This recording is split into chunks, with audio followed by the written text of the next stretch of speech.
ไว้บ่วันนี้ก็ขายเนี่ยขายจักรเนาะ เจ้ารถไทยบ่ จะรถไถนะ ขายละ ขายเลย ขายบ้านนี่ ขายวันนี่ อยู่แห้งบุกล้าเข้าไปใกล้แล้วสมัยนี้เนาะ ขายเวียดบ่ ขายให้เชือก เออ เออ ล้านกว่า ขายล้านกว่าพ่อ โดย มอได้เป็นผู้ขาย มอที่โบเดียวเด้มาปอ หมูปอ โดย โอ้ งัดไปขายเรียบร้อยรถไทยนะจะได้หมดจากหามได้ และชุกจิโร่ ชุกเชลอไปเลย โดย โอ้จากรถไถ เฉพาะเห็นแล้ว ใครจะกล้าเข้าไปเฮือนบ้าน ไม่น่าชื่อเลยมาแบ่งให้ถูกนะ ยันผู้หนึงไปชื่อในสู้เหมือนกันนะ โดย โอ้สามัคคีลี กว่าเขากินลาบงัว ก็เงิน1 ล้านเนาะ หลายได้1 ล้าน สูบจนเป็นบ้าพลบาทนี่เนาะ ก็ขายวันนี่ก็ ช่วงวัน1 ล้านนี่ชื่อได้หลายบ่ ทุ่งนึง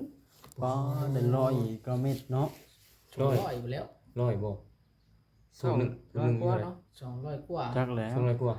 ก็รู้จัก 200กว่า ทุ่ง150 150บ่ถุงนึง โดย โอ้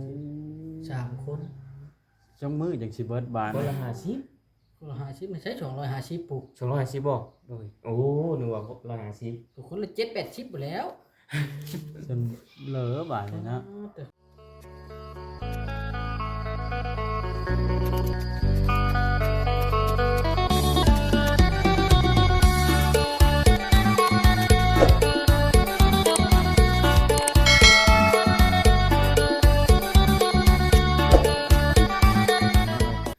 ดูเปิดภาพขึ้นก็ได้เนาะสามนมนั่นเด้เพื่อนสามนมเพิ่นก็ได้ แต่ว่าทางเฮาก็ยังบ่กล้าเข้าไปพี่น้องเอ้ยเพราะว่ามันเงียบผิดปกติ ก็เลยมาหาหนุ่มเลิงผู้ที่ขาเจ็บคือเก่าพี่น้องเอ้ย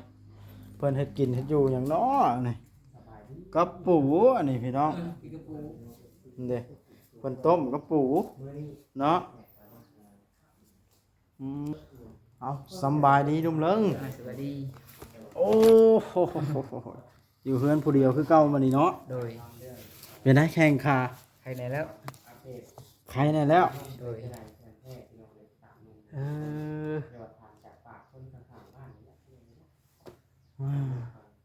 เป็นได้มานี่ได้เห็นสามหนุ่มมาแล้วบ่ เห็นได้ เอ้าก็เงียบถ้าจะบ้านเฮือนก็ได้ เดี๋ยวเขานอน เขานอน โดย ที่แน่ๆน่ะบ่ได้ไปทางใดอยู่แล้วบ่ โดย หน้าตังโดย โดย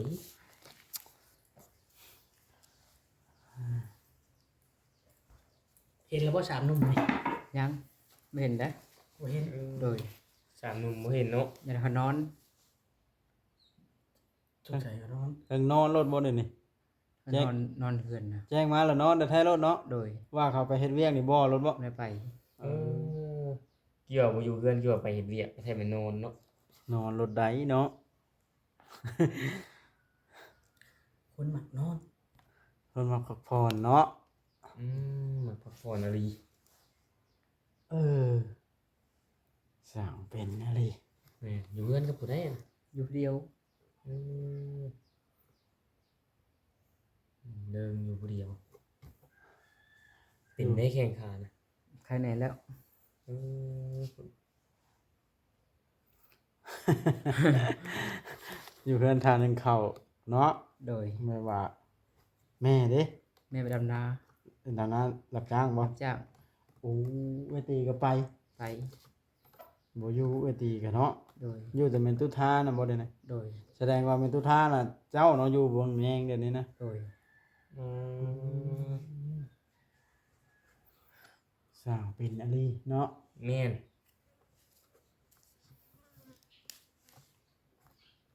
แม่นเจ้าบ่เจ็บขานี่ไปแล้วเจ้าก็เนาะ โดย อยู่ครับ ก็บ่เจ็บขาเนี่ยบ่อยู่ซักอ่าโตเจ้าบ่ได้ชวน3หนุ่มไปนำบ่ เขาไปชวนไง เข้าไปบ่ วันนี้ก็ขายเนี่ยขายจักรเนาะ เจ้ารถไทยบ่ จะรถไถนะ ขายละ ขายเลย ขายบ้านนี่ ขายวันนี่ อยู่แห้งบ่กล้าเข้าไปใกล้แล้วสมัยนี้เนาะ ขายเวียดบ่ ขายให้เชือก เออ เออ ล้านกว่า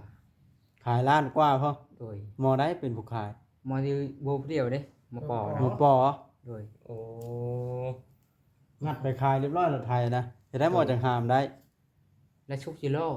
สุกเสยรอไปเลย โดย โอ้ตกจากรถไถ แต่พอเห็นแล้ว ไผสิกล้าเข้าไปเฮือนบ้านนะสร้างเป็นแทบพอลูกแพทย์ อืม บ้านนี่นะขาย โดย ล้านกว่าพอ ง่ายกว่า ก็แต่คือสิเมาได้หลายมื้อเติมเนาะ ได้กาวเป็นอันโรงงาน กายังมาปอมันเสพยาเนาะ เอ้ามันก็มาแบ่งน้องมันพร้อมแล้วว่า 3 คนเนาะ แล้วหมอบ่แบ่งบ่ แบงค์ บ่แม่นเขาอึ้งเลยบ่พ่อแพทย์ อึ้งเลยในฟังเรื่องเล่าสาม หาก็ขายมันบาทว่าในสิ้นสุดท้ายสมบัติเนาะ โดยยังโค้งมันน่ะมันไม่ได้ขาย อืม จากขายแล้ว สิขายที่ละสิ้นนะ โครงมันนี่มันเอาไปบ่ได้มันนางแฮงเนาะ โดย เพราะว่าบ่เลือกโกงกับแบบนี้เนาะ สามหนุ่ม เรื่อง เนาะห้ามแล้วสามหนุ่ม บ่ได้หมอนี่เดี๋ยวได้นักเลยนี่ หมอสองนมนั้นเขาบ่ได้ค่อยขายดอกเนาะ โดย มีแต่หมอนุ่ม ที่มอปอบอกขายเดียวนะ หมอเว้าผู้เดียวนะ โดย นักใจบ่พ่อแพทย์ นะ นี่มาเป็นแบบนี้เนาะ แม่หนุ่มปอ เพราะจะเงียบผิดปกติมันนี่บ่กล้าเข้าไปใกล้เลยค่อยนั่นหมอปอนะบ่อยู่หั่นเนาะ โดย ต้องบุกเนาะแบบนี้ บุกเบิ่งบ่ บุก ต้อง เบิ่ ให้ ง หนุ่มเรื่องนี่พาบุก แม่นพาข่อยบุกนี่แล้วข่อยสิให้ข้าวพาบุกดอกเนาะเล็กๆน้อย อันนุ่มรันนี่อยู่เพื่อนนุ่มรันนะ ๆน้ำร้านนี่ต้องอยู่เนาะ อยู่ ที่แน่ เรารันเล่าหลับนะแล้วนอนแล้วไปใช้แล้ว ๆเอา ขนมปอเลยไปตลอดอันน่ะ เข้านี่กล้าไปบ่เพื่อนเขา ยายัง บ่ย่านจักดิ ยาน อ่า มือแป้งอยู่มือแป้งไปว่า เจ้าต้องพาไปเด้อ โดยมันแปลงมาดำนาแล้วมันนั่นค่ะเราไปได้ นุ่มแป้งไปดำนา โดย น้องชายล่าหมู่นะ โดย เอาเรื่องแล้ว เราอยู่นั่นเลยเราไปชูคายให้ไอ้นี่ได้เราไปดำนา บ่คือนุ่มมันปอบ่ ปอผู้เดียวนั่นน่ะอันตราย แสดงว่าผู้เดียวนะเนาะพอถิ่มนะเนาะ โดย จำพ่อแพทย์ตะกี้ เอาเลย ยอกพี่น้องเลยตะกี้ไผก็เคยเบิดละในเล่งรถพอดังเนาะ แม่น ได้ลูกได้เมียก็เปลี่ยนแปลงเนาะ สมัยเป็นวัยรุ่น แม่น เท่านั้น ก็ถือว่าเรื่องนี้ต้องถึงตำรวจเนาะ ยังตำรวจบ่ แจ้งตำรวจไป อย่าได้ เป็นยังไง สมัยหนุ่มปอได้ยินไหม ญาตินุ่มปอได้ยินว่าเป็นแจ้งตำรวจนะ แม่น คอยเว่าได้ใช่ ค่อยๆเว่า ล้านปลายช้างรถไทยเนาะปัตเตอร์ปกติซื้อเป็น ยังติดได้อยู่วะนะ ได้ยังมันจะตายนะ อ่า มีไทยนาได้ ใช้ได้ โดย ก็ตก ปกติเป็น10 ล้านเนาะ จะได้เนาะแม่นก็ชื่อเอาไปดิ เขาจับได้ซื้อของโจร บ่แล้วมันขายของมันเองนะ มันบ่แม่นของโจรซ้ำเนาะ อือ ของมันเองใช่ไหม ของแม่มันนอกแม่มันโบได้เลยก็ปล่อยเลยกระได้ยังเรามาขายให้แล้วก็ได้เลยได้ใช่นะ ถ้าเจ้าบ่ซื้อเอาได้แล้วนะ โดย อืม เดี๋ยวมันไปขายให้ผู้อื่นอีกเด้ มันมาตัดไปอีกแล้วเนาะ เราของมันเนาะ เออ กาเอาแล้วคอยอยู่นี่ เจ้าใช่หรือว่ากันเอา โอ้ยปมึงก็ใช่เลย บ่ว่าดอก อีหลี เจ้ากล้าบ่เดี๋ยว มี นี้ ยานยัง เฮ้ยโหดกันแล้วคนบ่ดีเนาะ เลยว่าคนแพ้หรือว่าอะไรนั้นหอยโอเคมันดี เก่งนี่จัง มัน รักษาเฮือน เก่งเนาะ บ่ มันหักบ่มักคนเฮ็ดแบบนั้นเนาะ โดย จังรักษาเฮือนชานกุ้มต้องเก่งนะแบบน้องแม็กนะรักษาบ่กุ้มเขาจะเข้าได้เข้าเขามาเอาโลดเนาะ มันน้อยนะ มันน้อยพอเนาะ ใจมันยังบ่กล้าเนาะใจกล้ากับพุ่งมันคือกันนั่นแหล้ว ก็หาทำไม่ทำนี่มันดีเนาะไปทำอะไรทลาย ในพอแพทย์อึ้งอีกวะ อึ้งอีกค่อย อึ้งไปตามๆพอแพทย์หากขายว่านนี่มันมาดชดร้อนๆเนาะ มา อืมเป็นไปได้แนวใดพอลูกแพทย์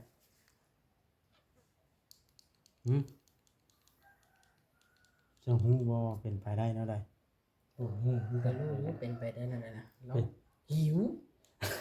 หิวยาเนาะ ต่อไปนี้ยันขายเพื่อนเนาะ ขายบ่ได้เนาะ เอาได้นะ มันขายได้แต่บ่ยังแล้วเนาะ โดย อืม เนี่ยใดเขาโจมได้เนี่ยมันโจมไปขายแล้วเนาะ โดย คนหิวคนหิว กันสมมุติ คุณหิว เขาขายมอเตอร์ไผได้เขาขายแล้วผ่านน่ะ อืม เรื่องใดเรื่องขายรถไถวะ แม่น มันฉาลึกแฮงเนาะ แม่นแม่นแม่นพี่ลึกเนาะพ่อแม่จนป๊อบเนาะ ปุ๊บอยู่ได้ ดูบ่ได้ย้อนลูก ญาติก็จับพ่อแม่ขายเนาะ น้องลาวอยู่ในนี่บ่ น้องสาว น้องสาวจานรันนะ โดยนั่นคือหลังนี้แหละ เอ้าเรามีลูกแล้วบ่ มีลูกสอง แต่ว่าก็บ่ได้วนน้ำกันอีก แล้วรวมกันอีก อยู่ไผอยู่มัน เขาชนอีกนะ ว่าง่ายๆถ้าญาติเขามากินข้าวแล้วก็คันบนน้อยหนึง เราก็บ่ได้ห้ามเราฮู้จักอยู่บ่ว่าขายรถไถนี่ หูแล้วขายเนาะเขาโบไปได้เนาะ เพราะว่าบ่ได้เว้าไปจันเขาตีเนาะ โดย อืม ได้ลูกชายเพิ่นลูกชายอย่างนะ ลูกชายไผ ลูกชายคือหลังนี้เด้ โอ้ยใช่ผมจะนั้นนะ ร้านแต่ร้านบ่น่ะ ลาดมาเพิ่น อืม บอกกันมาป้วนเปี้ยนกันมาเฮ็ดบ่ดีนี่เจ้าใส่แล้วบ่อันนั้น โอ้เนาะเห็นมันดีเด้ พูดบ่ได้ บ่ได้ แบบบ่บอกดิเจ้าบ่บอกดีๆบ่บอกหรือขับบ่พังบ่ เขาบอกบ่พังก็เฮ็ดเนาะคนเฮา มันบุญมัดเนาะ เอาว่าง่ายๆปกป้องทรัพย์สินของเขาเนาะ โดย สิมาเอาไปขายบ่ได้นี่ต้องรักษาไว้ ขันอยากไปหากะซี่หาดำนา อันนี้ บ่ซื้อเนาะ หาซื้อ หากี่ซี่ไปหาดำหน้าเรา โดยหลักนั้นหลักนี้มันดี ผู้ขายยาก็ขายให้เนาะ ขายเขาจะได้เงินเนาะ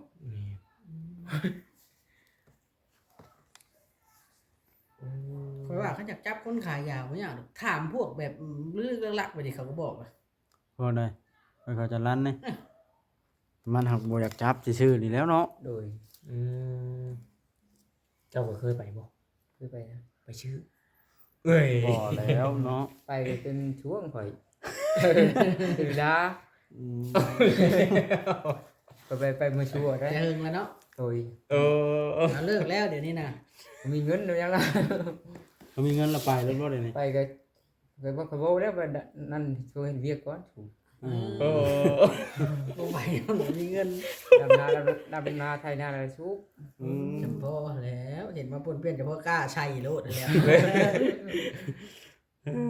โหดเนาะ ใจร้อยรีบ่ลึงเนาะ แม่ มันไปร้อยเนาะ เห็นว่าบ่ร้อยเฮ็ดบ่ได้แล้วต้องคนเก่งได้อย่างเฮ็ดได้แบบน่ะ แม่น แต่พอลูกแพทย์นี่นั่งให้อยู่เนาะ นั่งให้ข่อยเห็นเขามาเอาบ่กล้าห้องใส่ กาได้ข่อยมาของข่อย ข่อยย่านได้ข่อยนั่ นั่ ง นว่า ให้ บ่ฟังบ่ได้ว่าไปหาทหารมาจับ อืม โอ้ตัว นุ่มนึ่งไปใช้ได้นุ่มจ้อยๆนะ นุ่มจอยนะห้องนาเลย นุ่มหำนะ เอ้าเพิ่นบ่ได้เมื่ออยู่เพิ่นเมียบ่เด้อนี่ ยันปาดนะ บ่ว่าดอกเว้าไป เป็น ทั่ว ข้าวปลา เนาะ เนาะ ยังครับปาดแล้ว เป็นลึกๆลักๆนุ่มเจาะนุ่มห อืม ำอัดเข้าคือกันบ่นั่นก็ได้ อัด ชูบคือกัน ชูบ เก่งกว่าเจ้าอีกบ่น่ะ ฮะ แล้วชูบเก่งกว่าเจ้าบ่ กินค่อยสุกมือนั่นนะ เออ จำพอ เก่งนั แล้ ก ว กว่าเจ้าเนาะ โดย พอแล้วเมียเจ้าจังเมียลาวจังกันฟ้าเนาะ เอ้าสมมุติว่าเขาอัดกลับไปแล้วมันเป็นยังไง มันดีเนาะ รู้สึกว่า14ครั้งเนาะ โดย เสกโลซูนะ 14 ครั้งเดี๋ยว โอ้บ่ธรรมดาเนาะ แม่นลึกอีหลีเนาะ มีแต่ว่าอันคุยกันจักเล็กจักน้อยแล้วไปบุกเบิ่งเขาเนาะ โดย ตัว เอารถไปได้ ขี่โค้งไปพุ่นแล้ว เจ้าเอาซ่อนหนุ่มเลิง ก็แล้วย่างลัดไปก็ได้ ยันรัดนี่ก็ได้ ใกล้ๆหนึงเนาะ ไก่เนาะ เออเนาะ แล้วย่างฮอด เห็น ห นะ รือว่าเจ็บ มันมี ขา ทาง ก็ ให้เขาลัดไปแล้วเนาะนี่แหละค่าตะนางนี่ใช่ดิ เพราะมันคาอันนั้นเนาะมัน คณะเขาหัว คาไทยฮุดเนาะ โดยวันนั้นได้ง่ายเนาะมีทางเข้า อ่าเจ้าบ่ได้ชวนแบ่งน้ำเขาบ่หวานเลยคารถไทย เขาบ่ปานจะกีบเลย หายได้ ข่อยว่าผู้นั้นผู้เอาไปขายนะผู้เดียวข่อยว่า เอาไปเดียวข่อยอะ เขานะปอนะ แสดงว่าหนุ่มลั่นบ่ทันฮู้ช่ำผมเป็นอ้ายใหญ่ดีบ่ดีนะ มาสุกกับไผวันผู้เดียวบ่ ก็จะชูกมืดสาบนะคนก็นะแล้วก็ชื่อไม่น่าชื่อเลยมาแบ่งให้ถูกนะ ยันผู้หนึงไปชื่อในสู้นำกันนะ โดย โอ้สามัคคีอีหลี กว่าเขากินลาบงัว ก็เงิน1 ล้านเนาะ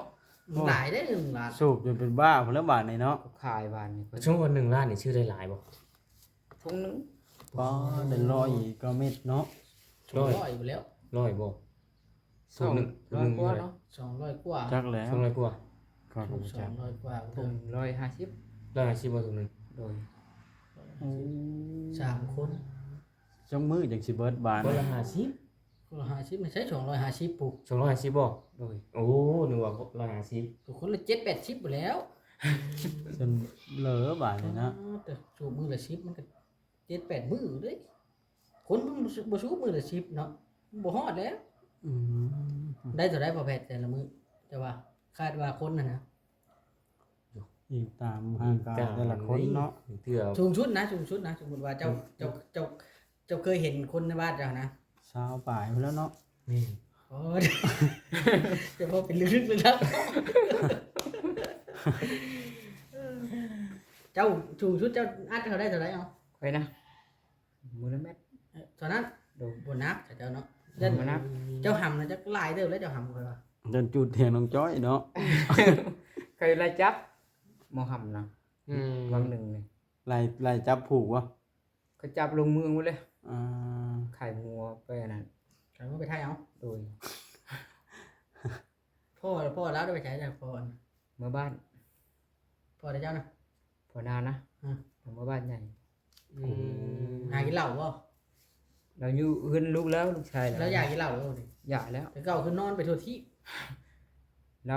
มันป่วยแหงแล้ว อืม เราเป็นวิน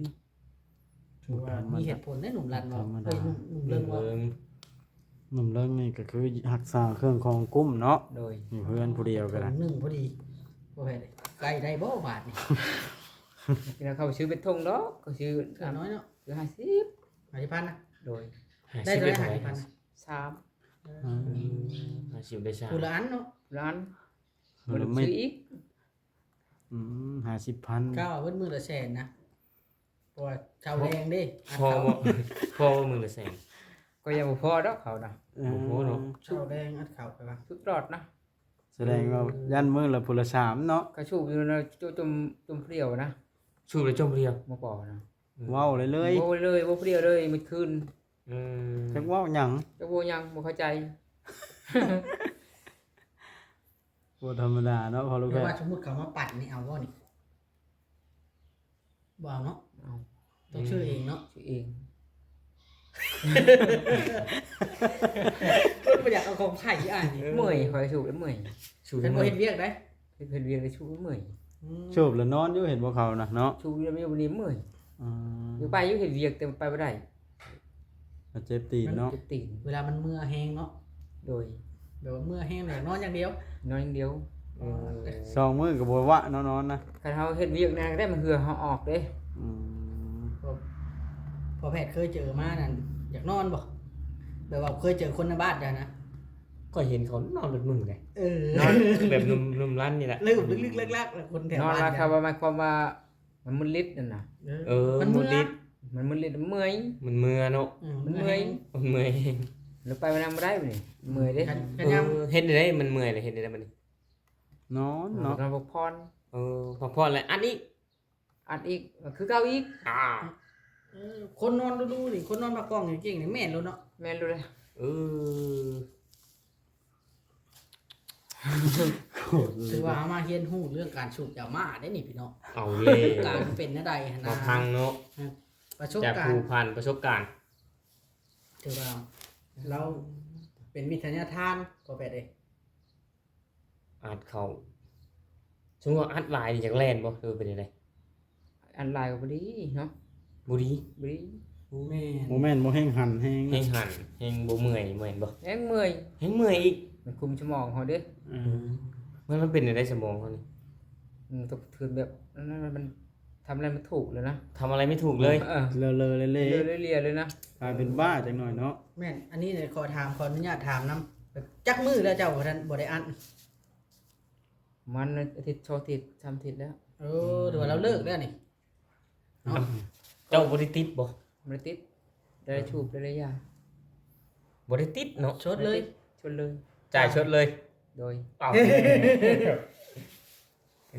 ข่อยได้ยินคือกันคนในบ้านข่อยบ่ได้ติด มีกระสูบบ่มีกระบ่สูบบ่ แม่น มันบัดมีอยู่ บัตรได้เงินบัตรไปชื่ออยู่หั่นบ่ได้ติดได้ข่อยว่าข่อยว่า บ่แม่นมุมหำบ่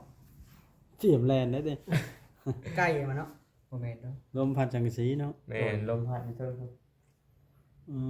ข่อย ม อึ้งเลย เห็นยังน่ะ อึ้งแล้วบ่ได้ติดบัตรมีบัตรไปชื่ออยู่หั่น หาได้บ่มี บ่ได้ หา ติด ลักได้ คนในบ้านคอยน่ะเขาเอาบ่ได้ติด จ่ายชด ลึง ลึง อ่า มันหยาม ลึงคำว่าลึงนี่คือหมายว่าฮอดเวลาล่ะซุปเนาะ โดย กินข้าวอิ่มแล้วซุป แบบคืออยากกินข้าวนี่บ่เป็นได้ซะหมดเวลาแล้วก็อยากสุก มัน จักแม่บอกบ่ ไม่ได้บอก บ่จะโคบอก ต้ เนาะ องสูบเองเนาะ มันชูบเอง เอาแล้ว